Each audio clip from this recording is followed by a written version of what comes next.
of armed bureaucrats in the TSA, CIA, FBI, Fish and Wildlife, FEMA, IRS, Corps of Engineers, etc., numbering over 100,000. Citizens are guilty until proven innocent in the unconstitutional administrative courts. Government in a free society should have no authority to meddle in the social activities or the economic transactions of individuals, nor should government meddle in the affairs of other nations. All things peaceful, even when controversial, should be permitted. We must reject the notion of prior restraint in economic activity, just as we do in the area of free speech and religious liberty. But even in these areas, government is starting to use a backdoor approach of political correctness to regulate speech, a very dangerous trend. Since 9/11, monitoring speech on the internet is now a problem since warrants are no longer required. The proliferation of federal crimes. The Constitution established 4 federal crimes. Today, the experts can't even agree on how many federal crimes are now on the books. They number into the thousands. No one person can comprehend the enormity of the legal system, especially the tax code. Due to the ill-advised drug wars and the endless federal expansion of the criminal code, we have over 6 million people under correctional suspension, more than the Soviets ever had and more than any other nation today, including China. I don't understand the complacency of the Congress and the willingness to continue their obsession with passing more federal laws. Mandatory sentencing laws associated with drug laws have compounded our prison problems. The Federal Register is now 75,000 pages long and the tax code 72,000 pages and expands every year. When will the people start shouting, enough is enough, and demand Congress to cease and desist? What we should be doing is achieving liberty.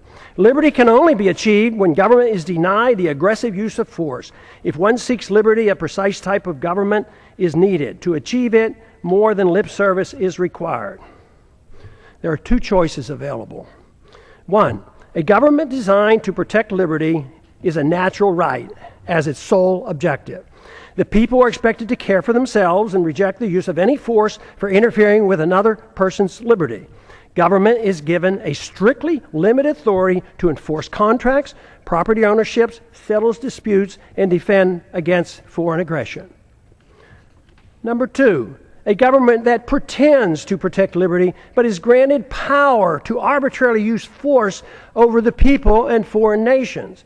Though the grant of power many times is meant to be small and limited, it inevitably metastasizes into an omnipotent political cancer. This is the problem for which the world has suffered throughout the ages. Though meant to be limited, it nevertheless is a 100% sacrifice of the principle that would-be tyrants find irresistible. It is used vigorously, though incrementally and insidiously.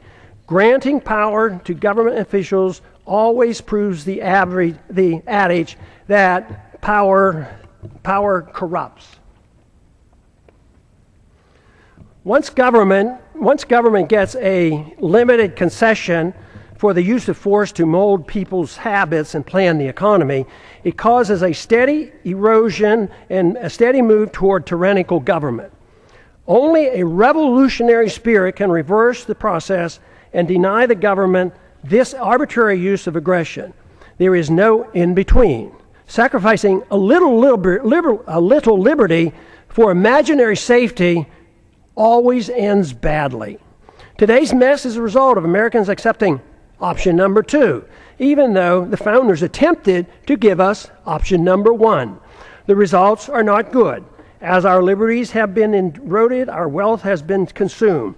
The wealth we see today is based on debt and a foolish willingness on the part of foreigners to take our dollars for goods and services. Then they loan them back to us to perpetuate our debt system. It's amazing that it has worked for this long, but the impasse in Washington in solving our problems indicate that many are starting to understand the seriousness of this worldwide debt crisis and the dangers we face. The longer this process continues, the harsher the outcome will be. The financial crisis is actually a moral crisis. Many are acknowledging that a financial crisis looms, but few understand it's in reality a moral crisis. It's the moral crisis that has allowed our liberties to be undermined and permits the exponential growth of illegal government power. Without a clear understanding of the nature of the crisis, it will be difficult to prevent a steady march